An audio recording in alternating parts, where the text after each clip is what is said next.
Saram friends, this is Venkat Vasasa.com. It is a beautiful Ram Navami day here in Sai Baba temple in Coimbatore. So that's okay. I wanted to communicate this to you guys.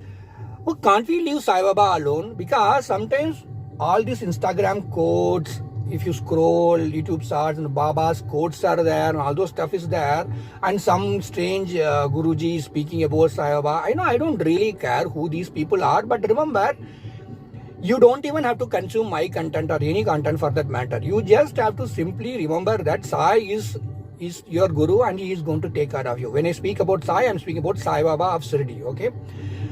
But when you keep on expect him to come in dream and bless you, when you keep on expect him to, when you consume a poster of Sai Baba saying that I will change your life, your marriage will happen soon, I will give you success. Of course, I accept this motivational stuff, we really need it. But what is Sai's reality?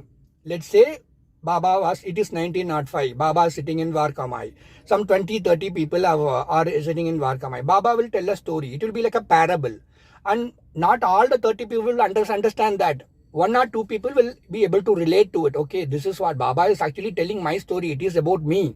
Then they will go to Satyavada or something. They will say, oh, you know what? This is what Baba is trying to convey. Actually, he was speaking about me. This is my story, and Baba, now I can feel that Baba is an Antaryami. So Baba's way of communicating was through parables, was through, not in the direct sense. And Sai's way of working, Sai's style of blessings devotees, Sai's way of, it's very unique and peculiar. We cannot define him to some quotes or some messages or some dreams alone. I get Sai dreams every other day, but what, and I used to make a fuss about it, but not really, maybe he showed something in dream but something else will happen. So I have to understand that also, because I have to give that freedom to Sai Baba. Similarly, you have to understand the 3 characteristics of Sai Baba. Sai Baba sometimes loves to remain silent, which means imagine a Sai Baba, you are worshipping him and he will be silent.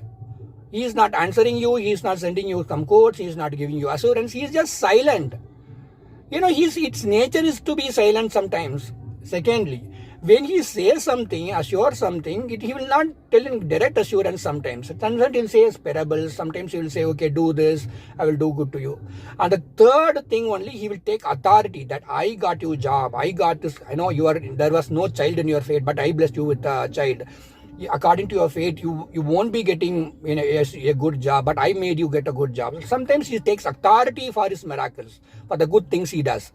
So the 3 things, out of the 3 things, we are completely ignoring the first 2 things, that Sai has the rights to be silent. Sai sometimes is silent. And second thing, Sai speaks in parables, not in direct quotes like you see, when you scroll stuff. So let us remember, Sai loves to be silent. He won't always be talking. He won't always be communicating. Just allow him, read Sai Satcharita once in a while, chant Sai's holy name. If possible, go to temple, light lamps. But don't expect things to turn, in your favor right away. So much of patience you need in your life. So that is why I'm communicating this to you. Om Sai Ram, you could always message me. Thank you so much. Good luck to you. Om Sai Ram, and Om Sai Ram.